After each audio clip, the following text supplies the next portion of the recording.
Yeah, so it's actually my first time hosting an event from Australia. So this is also my first time since we're hosting this event from Sydney Environment Institute, I would like to acknowledge the Gadigal people and recognize and pay my respect to the elders and communities that have traditionally were past, present, and emerging, taking care of the lands in which University of Sydney is based. So I'm very happy that we're able to do this from Sydney Environment Institute. So thanks so much for co-hosting the event together with the working group. So what we want to do today, I guess the introduction to working group and participants is a bit obsolete with those who are present. I think we all know it. So the second part, I meant to focus a bit more again on the joint paper. I guess most of you also kind of know about the joint paper as well, so it's also not going to take that much time. But I thought we could also use this meeting to do a little bit of a mapping exercise and some discussions that are still open around the paper. So I think with the setup that we have now, we will have a bit more time for this. But also let's see if maybe someone else is joining. Just skip all these things. I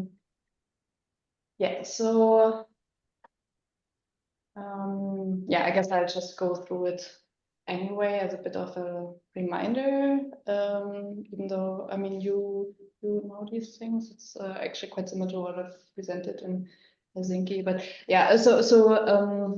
and the starting point for this paper was that we see the diversity of democratic forms of democratic experimentation that are having presenting new or practicing new imaginaries of what democracy might look like beyond representative and electoral democracy, and thereby pursue a bit of a counter narrative to calls for eco-authoritarianism or also this rise of liberal democracies, and also provide entry points to engage more with modern humans and future generation. But this whole discussion is quite fragmented, quite diverse. I mean, we have a lot of very important contributions. So on the side of democratic innovation, deliberation, participatory experiments, I think there's been a whole lot of research, especially from Canberra, of course. But these discussions are, I would say, somewhat disconnected from other debates that address also forms of living together differently, doing different forms of decision making and social movements, in political parties, also in more anarchist or squatting communities. And then there are also in the fields of literature around sustainability science, transition studies, that also often look at aspects of governance, of democracy, but not necessarily using these same terms or same entry points.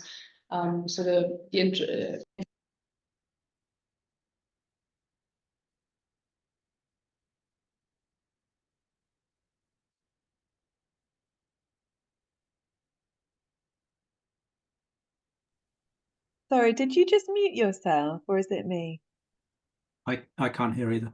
Okay. Was it just now, or? Okay, yeah, that's good. better. That's fine, thanks. Yeah, it was just for the last sentence or so. Yeah, okay, maybe I might have accidentally hit the button or something. Sorry about that. Also actually wondering if I can change the screen so that I can see you. It's a bit weird.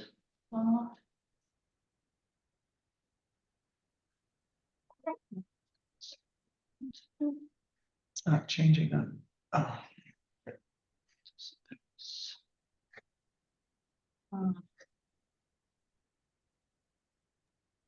With the I think with the session on Monday, we found we had to kind of run it off two screens. That we had one that was doing the screen sharing and one with the, but there might be an easier way of doing it.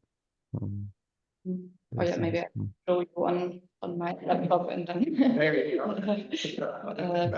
It's so weird when you're talking, especially since we're such a small group, and then I don't see you. Yeah. So in terms of state of the debate, I mean, there has been quite a lot of literature that looked into also relations or to sustainability or potential sustainability contribution of these types of experimentation. For instance, deliberative experimentation that they tend to lead to more sustainable outcomes by deriving shared ecological values, and so there's some empirical evidence on that. Then the research around sustainable materialism and grassroots initiatives, also the we also research here from the Institute on around new grounded imaginaries and new visions, and ways of also thinking differently about more than humans, how we can well, not include them, but relate differently to the more than human. And then there's also this research around prefiguration, so more from the sustainability grassroots perspectives around unmaking capitalism. So this kind of functionalities that might be challenged in these initiatives, even if they operate on very local scales. So, for instance, by challenging narratives or practices focused around materialism, around growth, that will organize economies differently or economic relations differently. So moving away from private property, for instance, in commons approaches, and the strengthening of relational value of self-organization, and much more. So there's a lot of literature that looks at this relationship, but it's always, I would say, it tends to be quite within these specific literature, and there's relatively little overlap. And especially in the sustainability domain, most of the research that we do have is focused on individual case studies, and most of it also more on local small-scale initiatives. We have relatively little comparative research. I think there actually the research on more explicit democratic experiments, so in the sense of like mini publics or assemblies, they've done a lot more in terms of comparative approaches, but not so much around sustainability grassroots. Which is also why, because of course these initiatives are often quite locally embedded with very particular context condition, which make comparative approaches also more difficult. But I think that's also one of the fundamental gaps in the literature. So it's difficult to derive something more general in terms of discussing the relation to wider sustainability transformation beyond these very localized contexts. Yeah, and I think in democratic innovation literature is somewhat disconnected again from these discussions around wider transformation, wider functionalities that keep us kind of stuck in these systems. And then, of course, there's also the relationship between different democratic practices at different levels is understudied. And as long as I think this field is so diverse and fragmented, there's also quite a risk or also of these initiatives that they might be co-opted when we don't really understand what the functional or what the mechanisms are through which they might contribute to transformation, or actually rather contribute to strengthening resilience of current capitalist systems. So I think these more comparative would be quite helpful. Yeah, so again, this paper then aims to kind of take stock of this quite dispersed, fragmented field of research around democratic experimentation, sustainability transformations from an interdisciplinary perspective, mapping the debate around democratic experimentation in a very broad sense. and developing respective topology. Yeah, and as I said, linking these different communities. I think that's for me would be the core contribution. And then seeing if we can say something more about the relationship of democratic experimentation to sustainability transformation, or where the central gaps are where we need further research. In terms of sustainability transformation, we've been working a little bit more on that. So we have a quite fundamental understanding, or a radical understanding, I would say, on sustainability transformation. So understanding them in terms of fundamental, emergent, long-term processes of change, both in agency and structure, to achieve both ecological sustainability as well as social justice and also intersectional multi-species justice, and addressing past, current, and future harms. Looking at them in terms of social ecological systems and system dynamics, rather than only very, very isolated parts of the system. Yeah, on all types of scales, and also accounting for different. It's in the waiting room. Accounting for different ontological and epistemological frameworks. So in terms of that, transformations would then mean fundamental shifts of the epistemic categories, underlying paradigms and modes of production, reproduction, loss of materials, institutional distribution of power. So quite, yeah, fundamental changes. Yeah, we have a new guest, Bendik. Feel free to turn on your camera. We are a very small group, so it would be great to see you.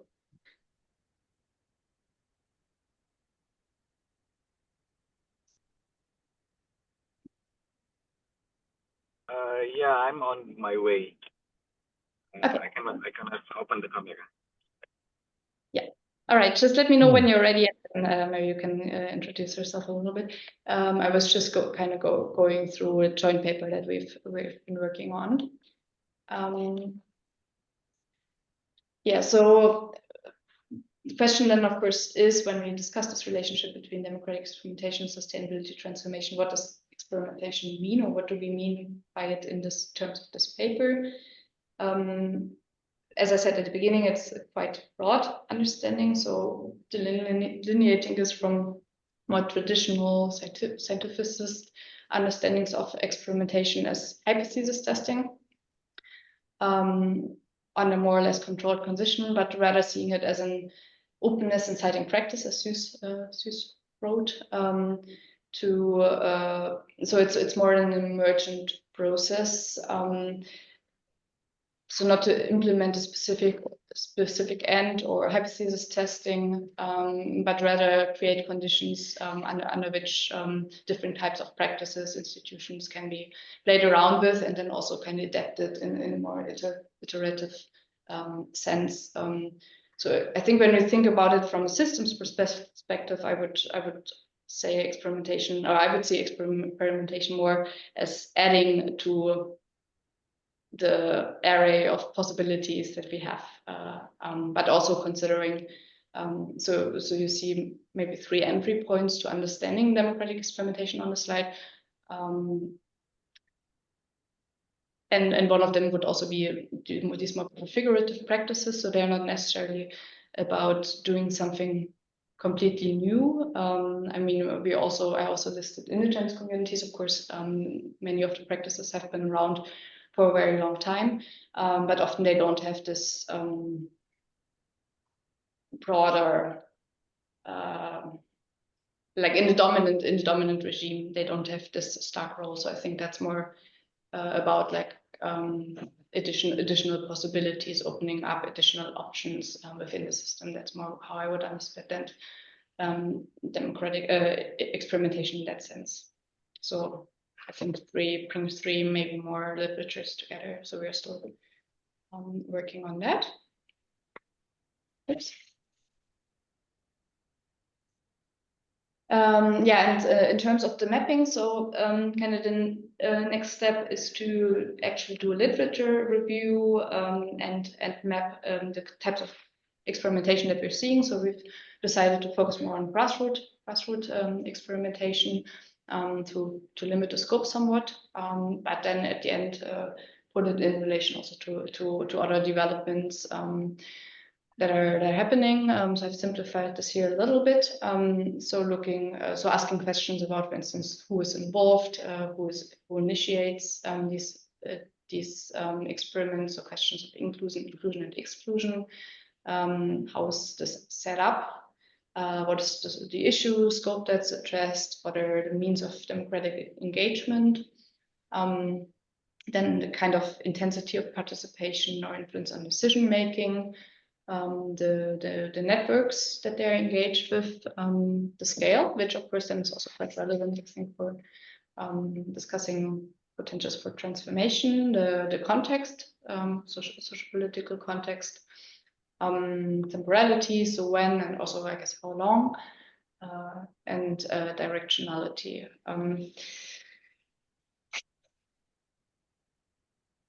Yeah, so next steps are to review the literature. Yeah, I think I said this already, developing kind of a typology and then reviewing these more potentially progressive cases also in terms of their sustainability or relation to sustainability transformation. Yeah, I think I would leave it at this. And so I don't know if we need this necessarily with such a small group, but I prepared a bit of a Miro wall to maybe keep track of some of the discussions. So if you could click on that link. So I've prepared a bit of an overview of different types of democratic experimentation, and it would be really great if you could discuss a little bit what might be missing there, if you see other types that should be added there. Yeah, then I thought it would be interesting to discuss some cases along these different categories. On the one hand, I mean, sometimes in terms first of this mapping, so the kind of the categories I introduced earlier, and then also in terms of the potential relations to sustainability transformation. Have you worked with Miro before? Yes. Yes. Okay. Great. Yes. Yes. Julie, could you put the link in the chat? Might be a little easier for us to get in.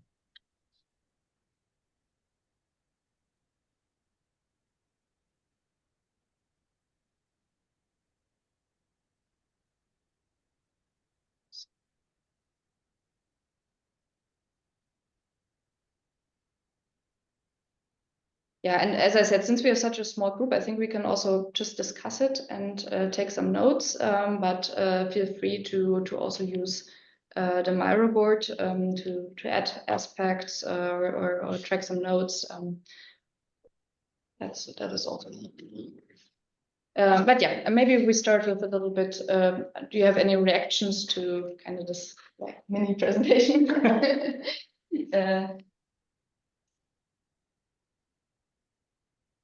Actually, Or I maybe- have to go 5 minutes, so can I just give a quick reaction? I mean, I think it's great, but I'm feeling actually slightly overwhelmed by the breadth and complexity of all the things that you're trying to incorporate. And I'm wondering if there is, is the intention for it to converge on any sort of simple and striking message, or is it just too complicated for that? Are there too many fronts on which it's operating? Yeah, I mean, it's more of a review paper, I would say. Just mapping what is there and maybe drawing out some gaps that we see across the different literatures, but also perhaps where enrich one another. I don't know if simple messages, it might be too broad for that. No, what your perspective? In the discussion last year, and one of the main points of this was to illustrate that democratic experimentation is much more diverse than the discursive, the deliberative democracy, democratic innovation led. So there was just to illustrate the breadth of experimentation that's happening beyond that. So that was the sort of takeaway, is that it's broad. But no, I agree. This is huge because there's there's the theoretical work and that sort of argument, and you can make that argument about the diversity and distinctiveness of democratic experimentation without the really thorough inventory that you're doing. Or is really cool. I mean, I really like this idea, but that's more of an empirical. It seems like an empirical examination in order to come up with a typology, rather than, or in addition to the argument. There's a lot happening for a single paper. I'm agreeing with John there, but I like the idea of doing it all. Just don't know if it's fitting in one paper. And if I remember correctly, it's been a long time since I've looked at a draft of what you had done, but it was massive, right? And it was it was a lot of words. Yeah. Okay. So so what about a book rather than a paper? There is the element series. And elements, yes, indeed. Yeah, that's right. Yeah. I think this mapping, I think that's feasible for a paper. I'm a little bit wondering about like this whole discussion around sustainability transformation, to how much space we will end up having for that. Yeah, I think it could also be maybe follow up. Yeah, no, what the hell, man? Because then you have 30,000 words. Yep. I don't know, John. Go ahead, John. Okay. Yes, Sorry, I've got to Leslie. go. I'll be back for the 5 o'clock session. So see you then. Okay, thanks. See you then. Thanks. Yes, I just had a couple of thoughts just on the scope as well, and so I suppose there is that choice to go, say, for something longer, a element or a book, or maybe a series of articles that I suppose if you would go to do it piece by piece in terms of multiple articles, then I think even that typology, I think, could be a useful contribution in itself, whether or not you get to, before you get to the point of, well, to what extent and in what ways do these experiments contribute to sustainability transformations? Just mapping out what kinds of forms of democratic experimentation there are. So and I'm not sure if I saw it there in the actually, I realize I'm going to have to sign in for the Miro, but I wasn't sure whether there were maybe other sort of forms of, say, digital activism as well, which might fall into these areas of democratic experimentation. As another category to include, but well, there is the mapping, I suppose, but again, if even that is a big task, then I suppose one option in an article could be to focus a little bit more on some of the forms of democratic experimentation that are a bit less well known or have had less attention in the literature. So, doing a bit of a sort of an initial mapping, and then saying a little bit more on some specific types that maybe have been overlooked. I think the idea was to focus on some key, so do like a broad mapping at the beginning without like all these details, and then focus on some core categories and compare them a bit more in depth. Sure. So I guess it could be focused. Yeah, it could try to focus on these like more the sustainable grassroots, more deliberative, more transition. And those. So, for instance, without, I mean, that this is like the full representation of everything. Yeah. I can almost imagine it another kind of mapping. Well, when you get to the point of that question of how they shape sustainability transformations, I mean, you've already indicated that they could in a range of ways, whether it's the sort of policy impact or the pre-figurative roles and so on. But that also, that sort of mapping, I think, would be useful in terms of types of ways in which these experiments could inform sustainability transformations is useful as well, and might address that point that Hans made in the work in progress session yesterday, this concern about like having too narrow a view of what success means when it comes to social movements. I mean, I think those questions are still useful to ask in terms of policy impact of social movements, particularly when that is their intention. You know, under what circumstances do they have policy impact? But I guess just putting some structure around, well, what kinds of ways could these experiments inform sustainability transformations, I think would also be useful contribution.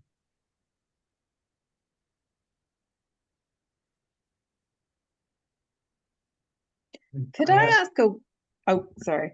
You go, Andy. Oh, I mean, mine was just a 101 process on this paper question, because I feel like I've popped in and out of the discussions embarrassingly, and I might have missed some steps. I know I missed the initial planning of it, so I think it was instigated at the last ESG conference, which unfortunately I wasn't at. That was in the Netherlands, right? So you very kindly invited the working group more broadly to engage with that. So I've just engaged, I think, in some of the online discussions. So where I remember it got to was actually, it's kind of an outline of a paper with suggestions of content and I think a core group of people. We're talking about being a little task force to come up with a typology or something. So I wasn't sure if that's kind of still the broad plan, and all those co-authors, if they have availability still, are kind of still keen to be involved, because I'm very happy to be involved, but I'm happy to kind of, I'm not sure whether it's like considering the whole concept of whether this is a useful paper or should it be a book, or whether it's more like what are the next steps to get a first draft. Yeah, so we've been working a little bit more in subgroups on the conceptual questions around democratic experimentation with transformation. And then I think the next step would be to actually do the review. I've been a little bit slow on bringing it all back together, and but that will follow in the next few weeks. So I have a little bit more time to work on that now. Oh no, don't apologize about not having enough time to do everything, because then I'll start apologizing. So no, I mean, I think we've kind of arrived at somewhat of an analytical framework that we can use to the review. So that I think that will be the next step. Brilliant. And apologies, I tried to get into Miro and it said it needed to send an invitation request to someone, so I'm not in it. Mm-hmm. Yeah, me too. I think I just requested access. Let's see if we can. Do others have the problem as well that they cannot edit it?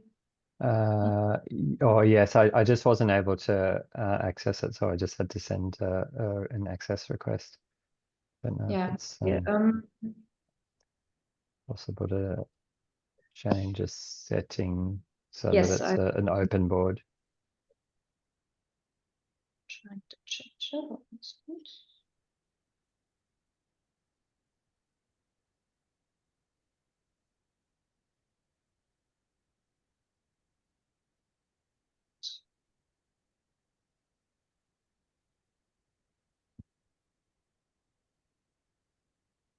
Okay, maybe you can try with, so those who had already sent me a request, those I've permitted or put on edit, and otherwise you can, I think, use the new link. Should also work.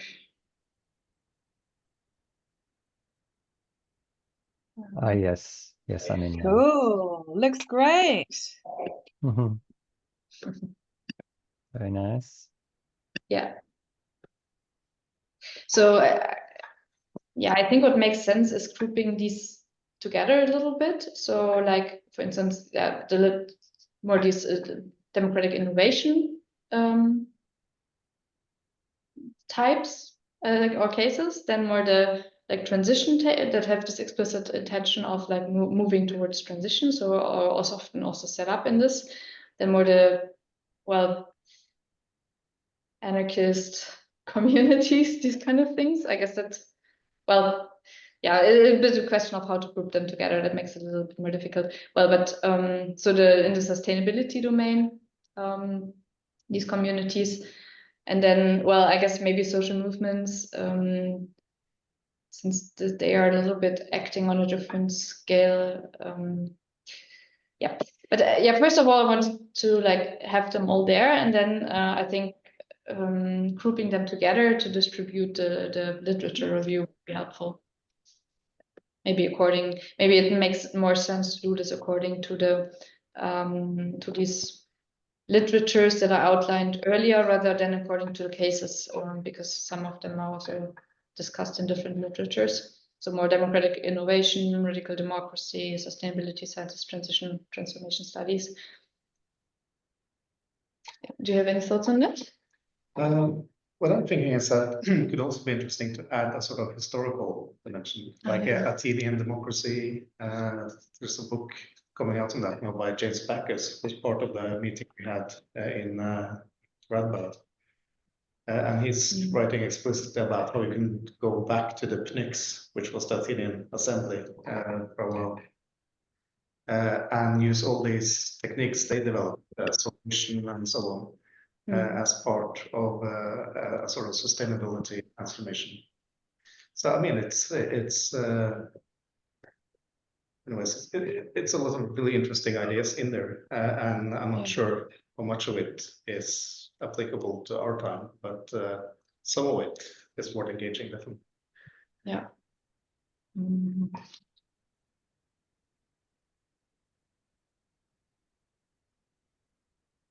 But this could also go back to, you know, more ancient practices in Icelandic democracy, that kind of stuff as well. Yeah. Maybe in a broader scanning, this would be nice to include. Of course, I mean, the envision there is for the book rather than paper. Yeah. Yeah, maybe I'll actually into the element type that you mentioned. Maybe that would be good to have more space on it around this. And also, I'd like to add that in this context, what I'm most interested in would be, you know, the second paper, where you think about how to apply this to a planetary democracy or some kind of how to scale it up to work at a larger, to actually function in this global democracy space instead. But before, I guess the initiatives also would have different responses to that. I don't think everyone would agree that upscaling is the right pathway to go. No, definitely, but there could be a discussion about it that would fit as the penultimate chapter. For instance.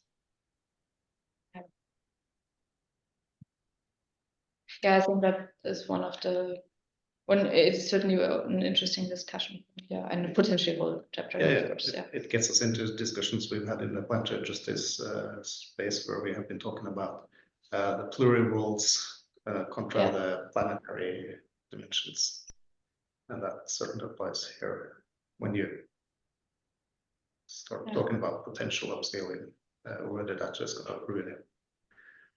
Yeah, I mean, we could also consider making this like, as you said, like a book project, or just on both terms of time. It might be a little bit too much.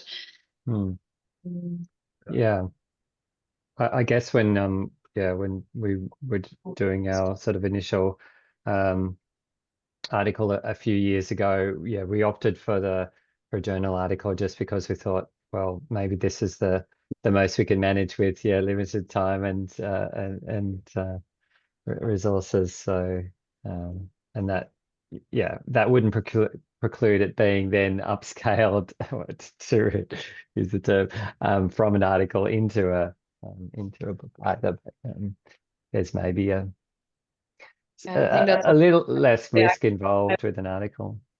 Yeah, I would prefer have a paper first and then perhaps later on think about something bigger.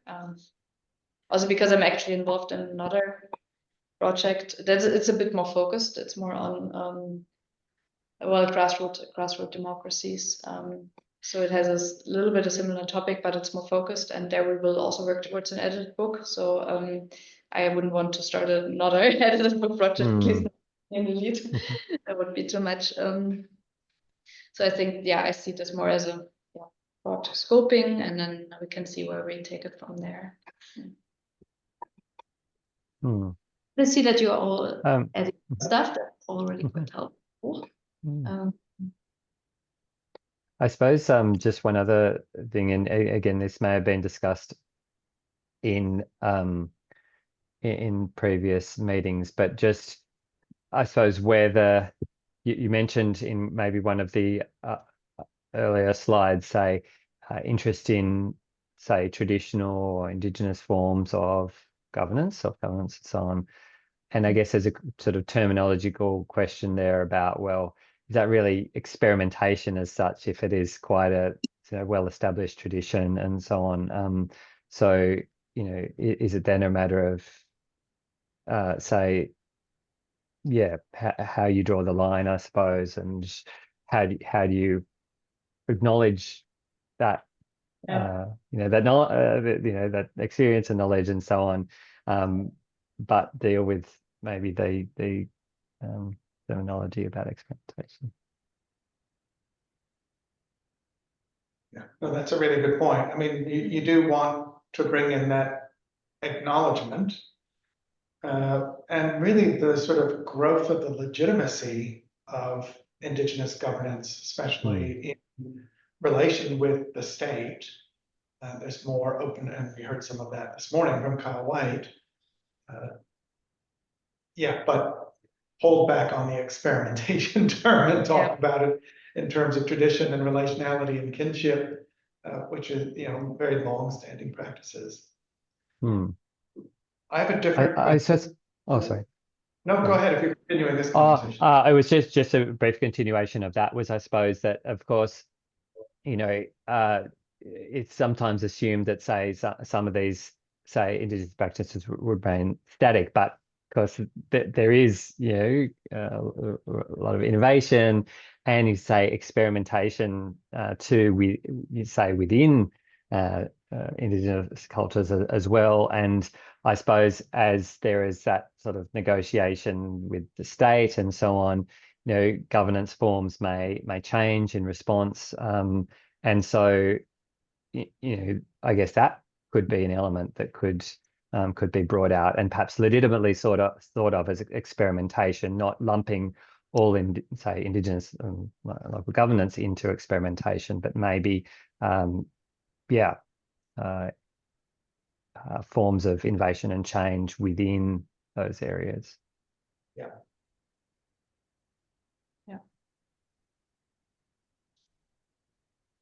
Sorry. That's great. Yeah, we were just talking about that this morning.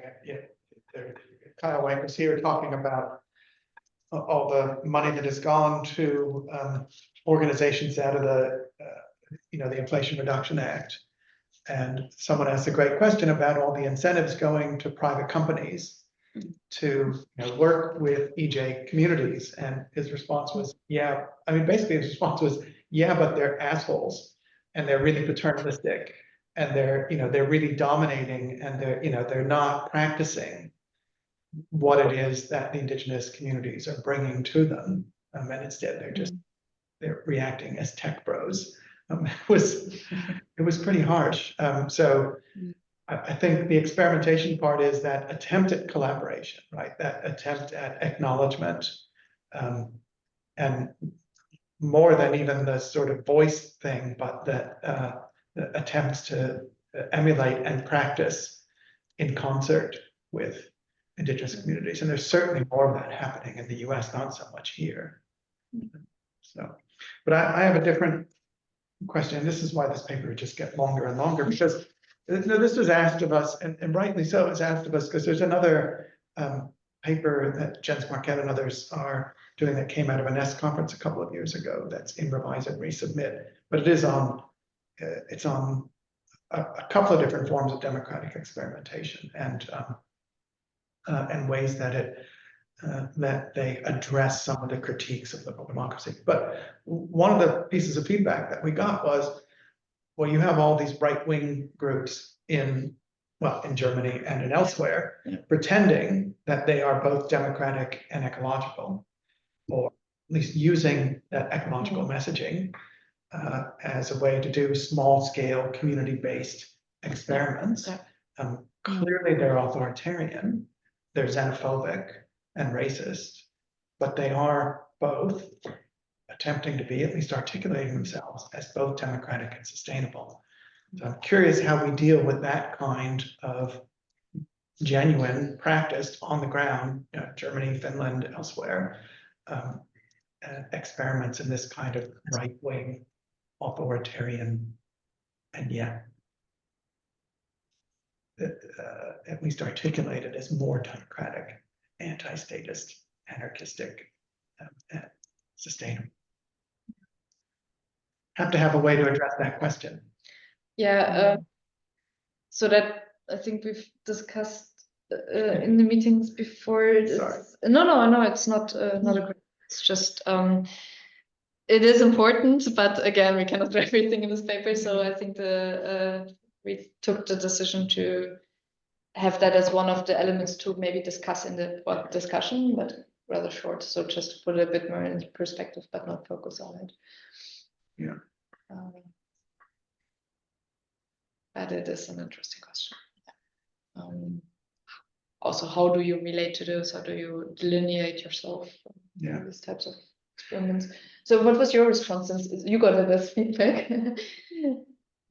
Well, this bit that I was writing on material participation, so emphasizing this idea of material participation as a form of democratic experimentation, and the critique was, well, this is what the right wing is doing. But the qualification, yes, but it's not something that is expandable in any. It's not something that's replicable in the democratic sense because of the exclusionary way that it's articulated, the xenophobia, and it's a very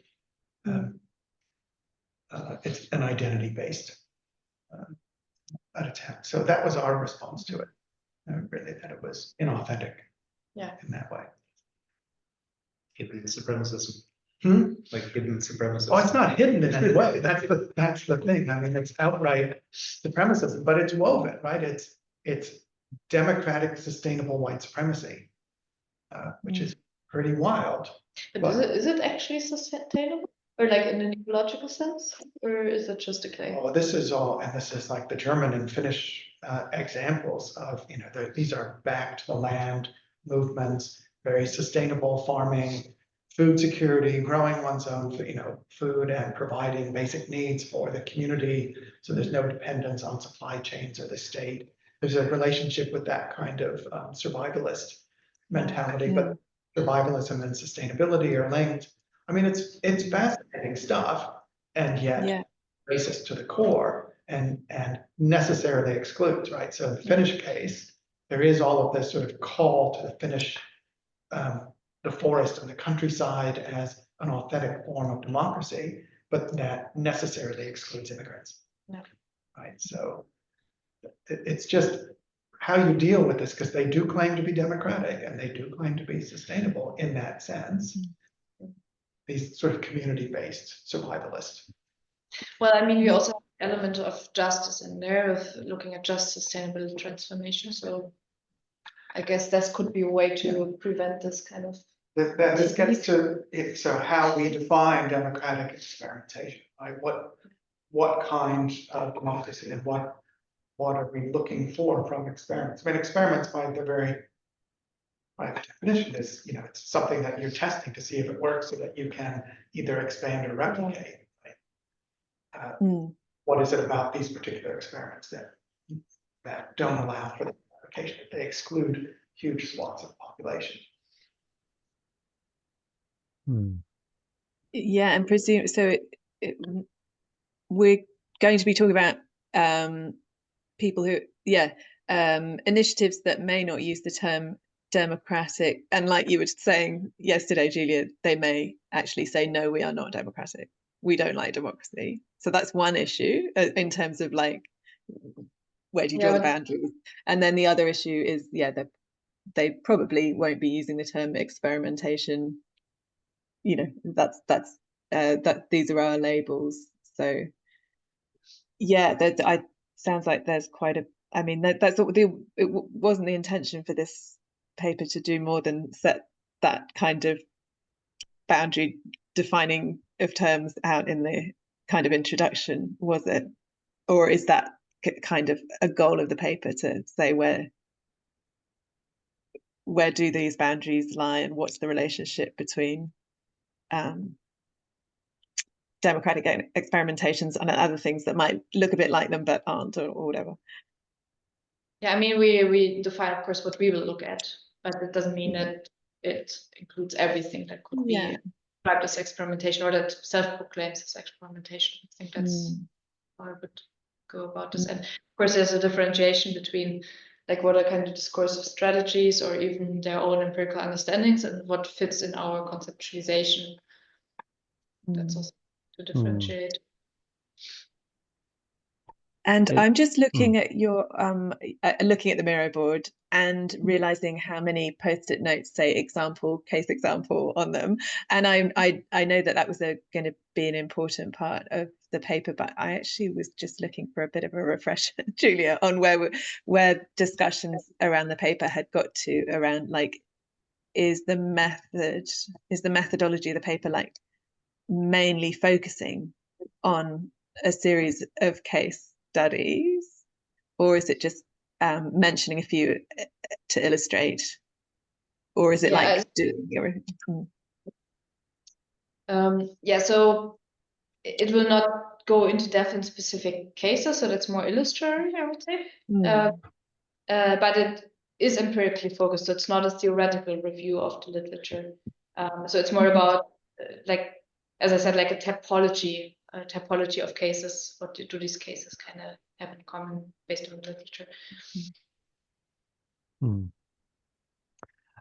One, just looking, the different types. Well, one issue which is also relevant to a paper that Wendy and I are writing at the moment is about the relationship between sort of democracy and participation. We're doing a paper on democratizing adaptation governance, and we've had some of these discussions about what constitutes what falls within the literature on democratizing adaptation governance as distinct, say, from the broader literature on participation.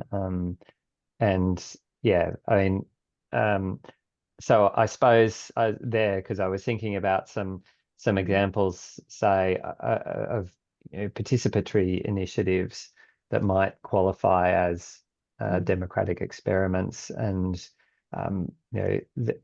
perhaps arguably there might be, say, examples where states establish certain types of village councils or things like that that have some connection with the democratic state, you might say, and try to involve, they constitute a sort of form of local democracy. But then when it comes to things like, say, participatory initiatives developed by international funding bodies, the World Bank or whatever, are they democratic experiments as such, or so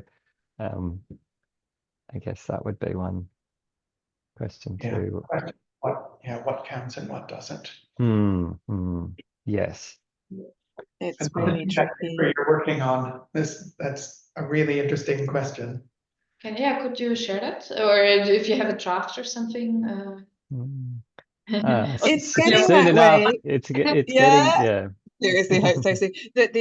Yeah, I mean, so we would make our lives very easy if in our literature search we only looked at people who use the term democra something. But then you just, like, then there's so many other kind of initiatives, and where do you draw the line?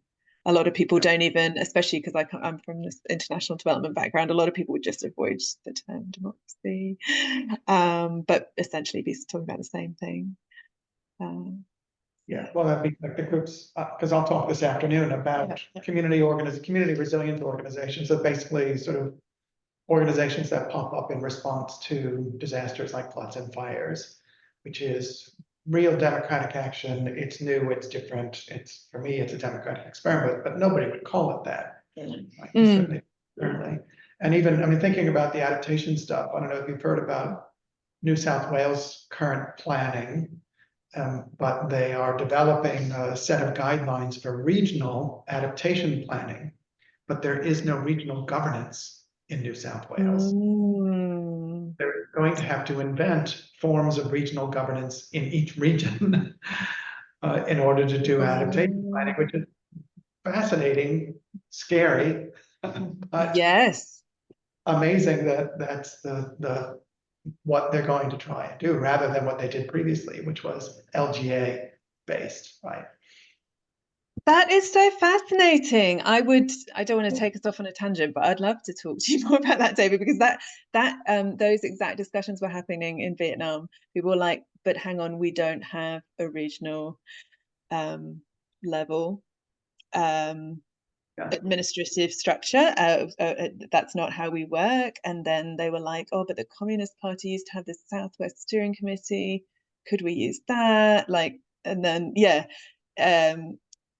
it was all shifting around according to what the Communist Party happened to want to do at that point. But it's so interesting. Sorry, but I'd love to talk more. The head of adaptation at the Reconstruction Authority in New South Wales would love to hear about Vietnam.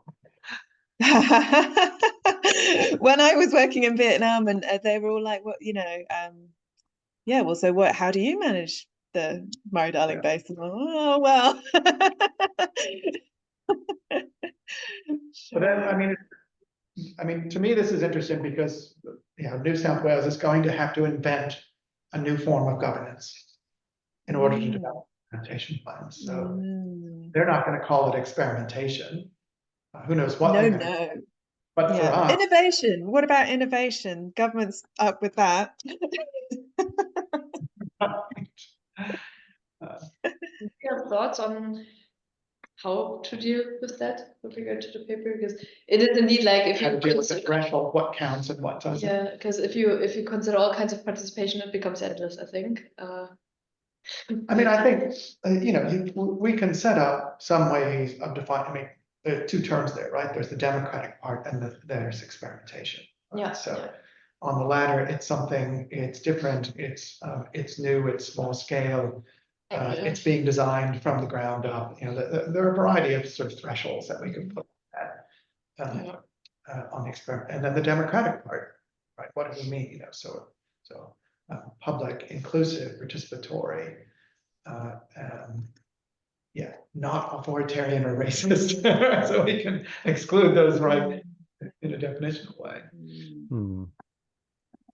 And I wonder if there's also an element of perhaps not purely instrumental as well. I mean, it can be tricky because there's a question of how you evaluate a democratic experiment. Is it authentic and so on. But I wonder if there's some of that element even comes to the question of whether it is a democratic experiment as such, because there might be some very sort of instrumental uses of participation and so on, which are not really very, they're not geared towards, let's say, improving democracy or rethinking democracy or anything like that. So, and this is something Harriet Bulkley has written on, and she spoke about in the talk in Helsinki, and John Meyer has written on this as well, about thinking about experimentation as, I mean, it's sort of like adaptive management, that there is an inbuilt learning process there and a reflective process there, that will sort of spit out all these types of experiments. We'll learn from them, and then we will, replicate or continue only a few of them. But it's this idea, and John Meyer, talks about how this is sort of part of a long tradition of democratic pragmatism, right? Where democracy is all about trying something different or initiating something, reflecting on it. The reflexivity bit comes, that we were talking about yesterday, the day before, right? So, yeah, I mean, I think there's certainly ways of doing the definitions that can be inclusive and explicit at the same time. But Harriet's piece, I think, is really helpful. Yeah. Is that on my radar?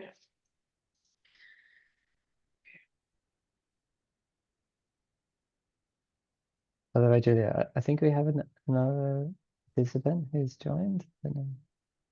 And to ask. Hi, Introduce yourself, so. Shahid, I'm not sure if I'm pronouncing your name correctly. Would you like to introduce yourself?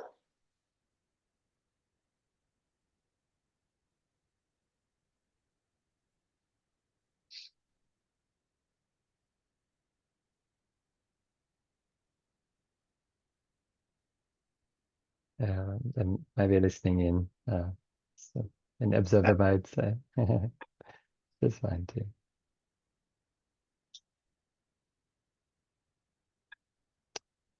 Yeah, but yeah, but go ahead.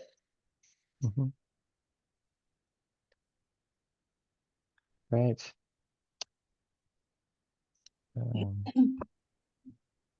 Just yes, good.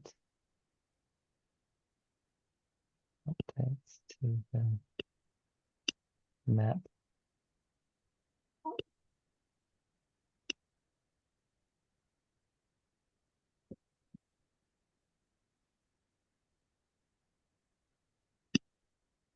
On the instrumental part, would it be worth saying something about neoliberal democracy as a rubber stamp for getting permission to use resources, and so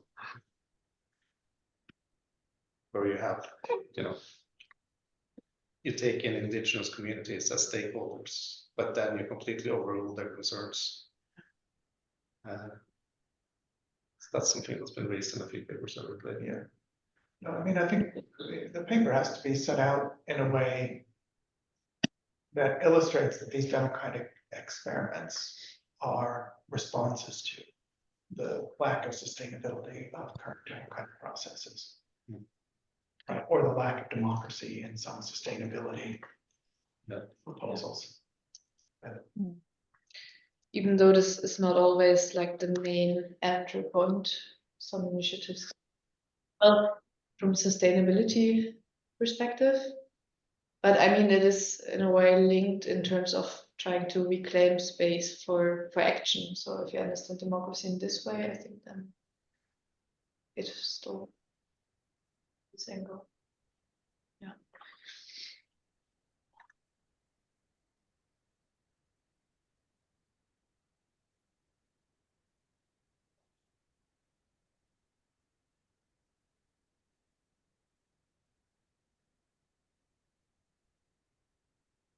I mean,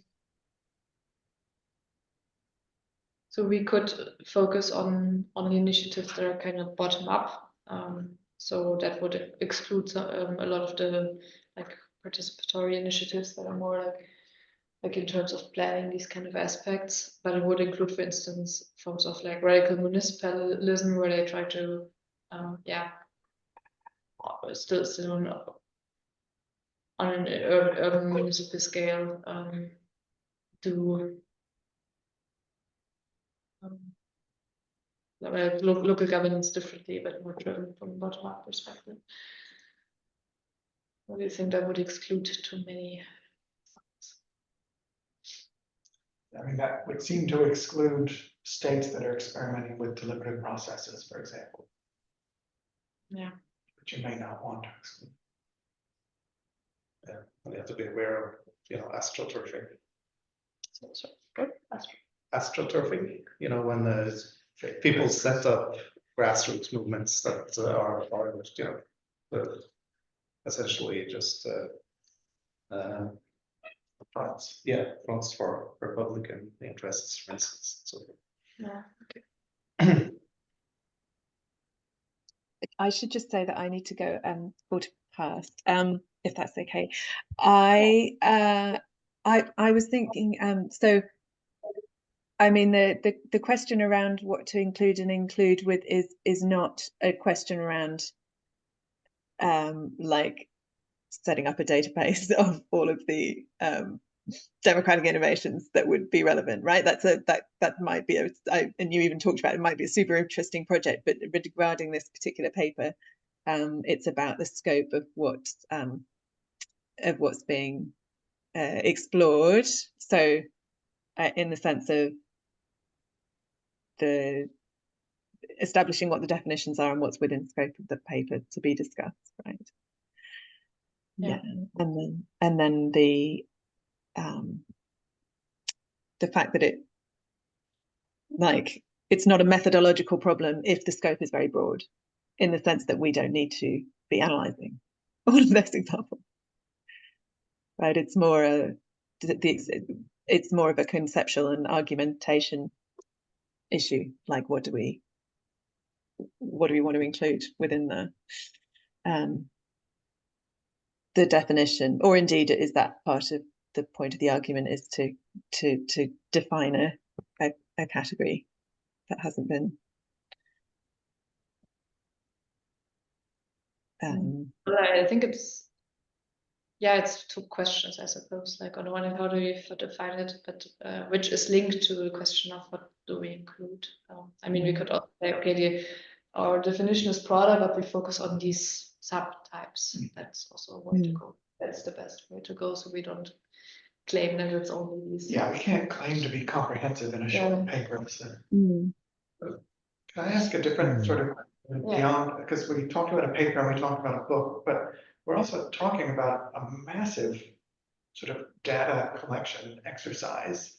I mean, there's a grant here as well, not just a paper or a book. Yeah, a grant would actually be wonderful. I mean, there's, have you thought about that? I mean, yeah, I do certainly have the idea. I mean, that's a little bit what we discussed when I came here. The question is a little bit how to fund it.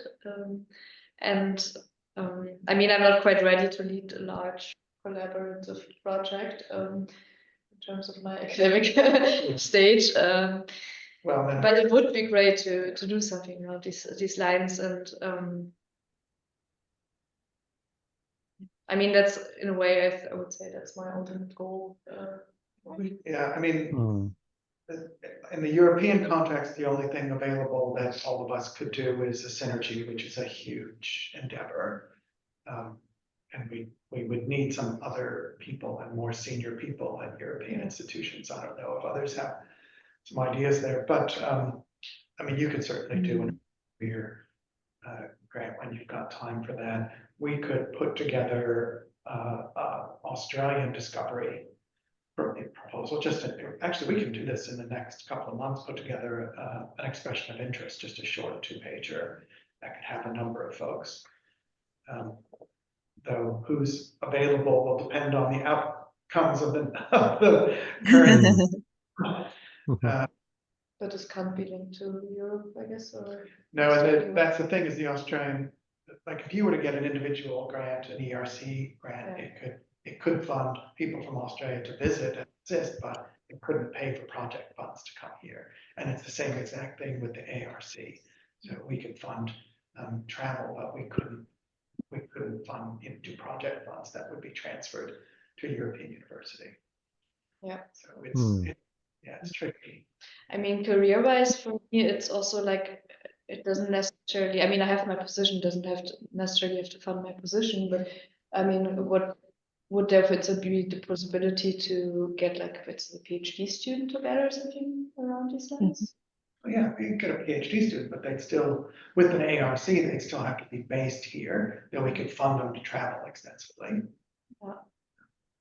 Yeah, we can, let's talk about that, because I think at least in the Australian Research Council's EOI process, I think we have plenty of material to do a 2-page. There are enough research questions here. Yeah, To pull something together. But yeah, funding a postdoc, funding a PhD student. Yeah. I think that, yeah, I think we could do that. And you could be a And partner investigator, but not central or whatever. Yeah, but that would really be great, I think. Yeah. And so I'm also developing an ERC starting grant, but there I'll focus more on, well, I'm still deciding exactly, but more these like autonomous communities, indigenous communities. Yeah, still deciding on a concrete case studies, so they'll probably focus on 2 or 3 countries. So it's a Great. subtype, of course. Well, we could talk to people, other in Europe about a synergy. I mean, I don't know when they're due. Yeah, sorry, John. Oh, no, that's fine. I guess just related to funding, one other possible European source is, I guess, something like Volkswagen Foundation, some of the other foundations. See that, the Volkswagen Stiftung has a call out at the moment on transformational knowledge on democracies under change, transdisciplinary perspectives. So yeah, there's some dates there that are soon-ish, so like November. So it may not be possible, but Yeah, that's fascinating. I talked about this before. I think it's great topic-wise, but we also would need a lead in Germany for these projects. So it's also yes, indeed, yeah. I mean, Jens Marquardt is right at Darmstadt. I guess, but there might be others. Yeah. Well, and Lars Tonde, when he was in Helsinki, he was talking about the Carlsberg Foundation in Denmark. And actually, I should get in touch with him because he was thinking about just trying to get a little bit of funding from Carlsberg to do another democratic experimentation workshop and bring people in. Yeah, I mean that would be great. Yeah, small is okay too, but yeah. But I'm just thinking, gosh, there's so much material here, it would just be nice to turn it into actually getting some funding, for a PhD student or just more gap. Sounds great. Jonathan, before I go, I was going to say, can you put it in the chat, but I'm about to sign out, so I don't know if I'll see it. Oh, sure. Yeah, I will. Yeah. And I, love all these ideas. I was wondering if a kind of a modest way of going about the kind of coming up with projects. I was just wondering what the intersection would be between this definition of democratic experimentations related to sustainable transformation and what would be where the Venn diagram would cross over with the Participedia database. Like, would this be a subset of that? I think it wouldn't just be, at first I thought it would be a subset related to specifically experimentations, not just any old self-proclaimed to be, because it's, but the great thing about it is it's crowdsourced, right? Although there's a lot of work that goes into it. So I'm not even sure how searchable it is for stuff that's just self-describes as sustainable or anything like that. But of course, based on what we're saying, I don't know also if it has like national level democratic experimentation stuff. So it's probably not just a subset, it's probably something to learn from in the way that they've done it. But don't want to reinvent the wheel. Yeah, Lucy Perry made the same point in Helsinki. Oh, great. Yeah,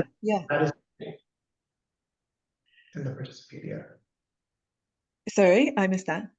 Because she's involved with the Participedia work. Yeah, as she well. absolutely is. And even now Yeah. that she's gone back to Sheffield, I think, hasn't she? But I think she still is. So yeah, we could definitely chat to them just also about their methods of how they get people to. I mean, I know people upload projects themselves rather than it being a plan to go out and find them all. So it's a kind of dynamic crowdsourced approach. But I don't know how people like Lucy are involved in like screening what gets put on there, and now it's a nice searchable database, I think. Anyway, I'm so sorry. I'm very, very, very sorry. More selfishly than for you, because it doesn't matter to you, that I can't be there for this afternoon's, the rest of your sessions today. I really appreciated, Julia, when you invited me along, and the fact that I had already planned a birthday thing for my husband. I unfortunately can't pull out of that at this stage. So that's what I'm heading off to do. So please. Hearing about a little bit on Monday about the Global Assembly. So yeah, it was so great, wasn't it? I thought that went really well. So yeah, big well done to Jonathan for Monday. Yeah, it was lovely to see you online for that as well, David. So yeah, okay, we'll catch up soon. I'd love to keep talking about all this stuff. Definitely will. Okay, see you guys. Bye. Thanks, Andy. I see you. Bye. Yeah, the Participedia website or database would be interesting maybe to. I get a little bit the sense that it's more focused on deliberative, but I've just haven't looked at it more in detail. So maybe there is a way to extend it or collaborate with them. But and maybe for the paper, you started by talking about doing a lit review and, so using the existing literature, not doing a full inventory of what's actually happening in the world, but instead, absolutely, there would be too much. That's what a grant would do. I've written something like that into this laureate project that I just applied for, but so we have to find other ways to fund it. But yeah, let's keep thinking about it, and it sounds like also from like the Canberra side there's interest. So yeah, and I also know from European side there are other people that are interested. And I should get back in touch with Lars and ask him if he's going to take on sort of a next step in bringing people together. Yeah, that'd be great. I mean, maybe we could also focus it a bit more, have a whole session thinking about like a collaborative grant together. So this is explicitly on the agenda, maybe somewhere earlier in the workshop, and people are not have anything already. That'd be great. That'd be great. Right, we should get some funds. And I mean, I'm happy to with like a synergy or something, take a role there, but I think I can't be a lead early for that. Yeah, I think synergy still goes for the old, well-established researchers as leaders. Yeah. I mean, I could talk to Giuseppe. He might be interested in this. The deadline for synergy is in November each year. So if you start working on it now, it's like a year. Yeah, and we're thinking about working on a separate one with colleagues in Helsinki on this sort of ecological design one, but and we are exactly a year ahead. Just getting going because it's a huge thing. It's like the center of excellence stuff here. Yep, a lot of work. Just looking at my slides after. Well, I had a little bit more on more advertisement for this afternoon, but I suppose you all know about it already. You can all tell me what I'm talking about actually counts as a democratic experiment. And then there's of course also the next ESG conference coming up, so we can also use that as a space to put something together again. That'd be good. But yeah, let's have this session, this conference first, and then haven't seen that. Yeah, and it would also be actually maybe have more webinars or something throughout the year. We haven't done too much around these lines last year. I don't know, Jonathan, whether we might also be able just to link up some of the seminars that with the from the Deliberative Democracy Center more with the ESG community, also in terms of creating more synergies with the SEI and advertising this together. I don't know if that. I mean, that's of course time-wise the issue then, but. Yeah, we have had some co-badged webinars, but previously there was one a couple of years ago, I think, that the working group and the Centre for Deliberative Democracy did together. So yeah, and that worked well. I think there was some good participation from both groups. So yeah, and I know from point of view of our centre, there's some keenness to do something like that again too. Yeah. Yeah, and Jonathan, we should talk about doing some more collaborative work between Canberra and Sydney. Yes, very much so. Yes, that would be great. Political democracy one did well. It's about time we did another. Yes, that's right. Yeah, that would be really good. Okay, we'll have to have a bit of a think about that. Yeah, I suppose my next year or so will be a little clearer once we know about what's happening with this discovery grant. And but yes, yep. But in any case, I'll have a think about some areas we could do. All right. So will we see you? Sorry. What was that? Will we see you at 5? See you at 5. 5 o'clock. Yes, I will be there. Yeah. Yes. And by the way, just one, and this is maybe, I'm not sure if this is directly related to the working group, but or of interest to the working group, but I think, David, you've been involved a bit in this as well about this COP31 Universities Alliance that is sort of taking shape. I think you see is thinking about getting involved, but I did see that one of the areas that the Alliance was interested in was in sort of innovation of the format of COPs, and I mean, of course, they're quite lumbering beasts, and pretty hard to reform or to add much by way of very democratic elements to. But yeah, I imagine there would be some general interest in the ESG network on I mean there's a lot of ESG people who are interested in the UNFCCC, but yeah, it seems like there's some potential there to thinking about well, how can we sort of enhance the democratic quality of COPs as well. Yeah, well, there's also the proposal, didn't it, that Stacey and Harriet have put out about combining the climate and biodiversity COPs. Oh yes, that's right. Very interesting for Australia. Yes, definitely. But yeah, we should talk. I guess we're not supposed to be calling it the COP31 Universities Network. We're only supposed to be calling it the COP University Network, since Australia doesn't have COP31 yet. Well, yes, that's right. I mean, I guess this is a sort of taking a bit of a gamble. So yes, it won't, but we'll be well, I guess we'll know in a few weeks' time, right? So whether it's happening in Australia. Yeah.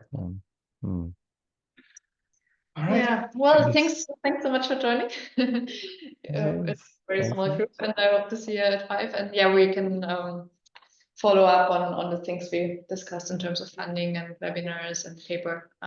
Yeah. Sounds great. Thanks so much. Nice to see you all. Thanks for organizing. There's a plenary coming up at 3. Yeah, is that only online or is it? It is only online. Okay. That was a surprise to me as well.